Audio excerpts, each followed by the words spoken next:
David, Hola. ¿cómo que hola? Perdona, és que és curiós, fa una estona estava pensant en tu. ¿En serio? No penso en tu gaire sovint, Què t'ha fet trucar? El mundo.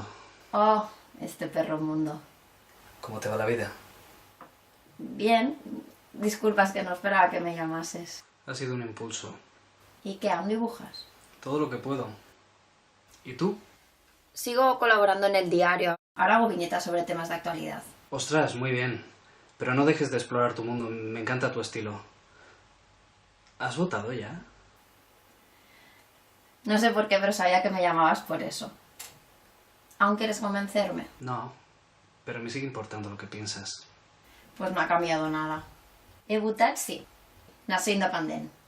Ya me lo imaginaba. No me esperaba que cambiases. No podia votar cap altra cosa. No, ja ho entenc. I tu? Doncs no. Ni nació ni res. No fastidies. Pensaba que estabas más en un término medio.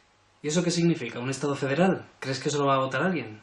La gent votarà blanc o negre, com tu. I per què et trenques el cap? Serà el que hagi de ser. És molt fàcil de dir per tu. Estàs convençuda que guanyareu. Tu no ho penses? Jo no tinc ni idea. Quan veia estelades a les finestres, sempre penso a les altres finestres, les que no tenen res. I dic, potser són dels meus. Això no ho pots pensar. Molts també votaran com jo. Pot ser, però mira, jo no tinc cap bandera. Ni tampoc altra gent que conec i que crec que pensen com jo. No has pensat mai de posar la bandera espanyola? Ho he pensat, se'n veuen. Hi ha una al carrer del costat del meu que té la silueta d'un toro. Buf, qué rancio.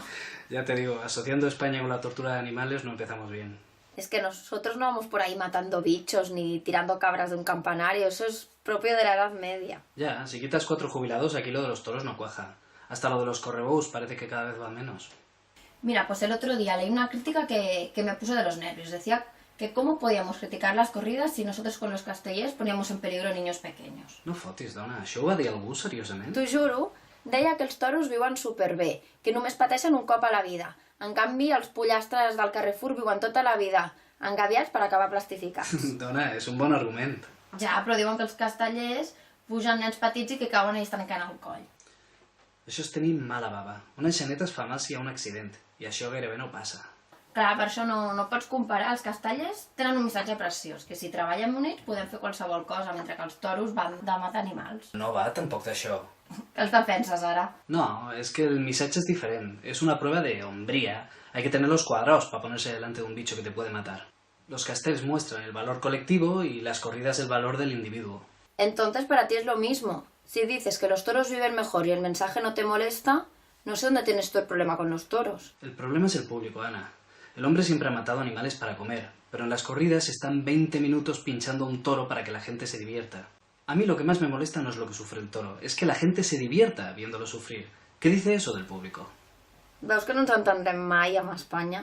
A Espanya no són només els toros, com Catalunya no són només els castells. Allà també hi ha gent que no vol fer patir els animals. Aquí tampoc no som tots castellers. Clar que sí, jo sóc castellera. Anda, va. Però és que a Espanya els mitjans parlen del José Tomás i del Jesulín com si fossin els esportistes o artistes, però el que fan es matar animals. Eso sí, con mucho arte. ¿Tú te imaginas cómo nos ven en el extranjero clavándole hierros a un animal? Cuando veo a un turista en las Ramblas comprando un souvenir de toreros es que me da vergüenza que vuelvan a su país pensando que eso me define a mí, pero claro, España es la piel del toro. Pues mira, si ganáis España dejará de tener forma de piel de toro. Ostres, sí que us fotrà això, Et fa il·lusió, eh?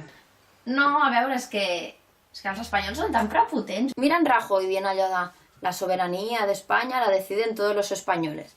I dient això es passa pel forro l'opinió de tots els catalans com si fóssim nens entremaliats.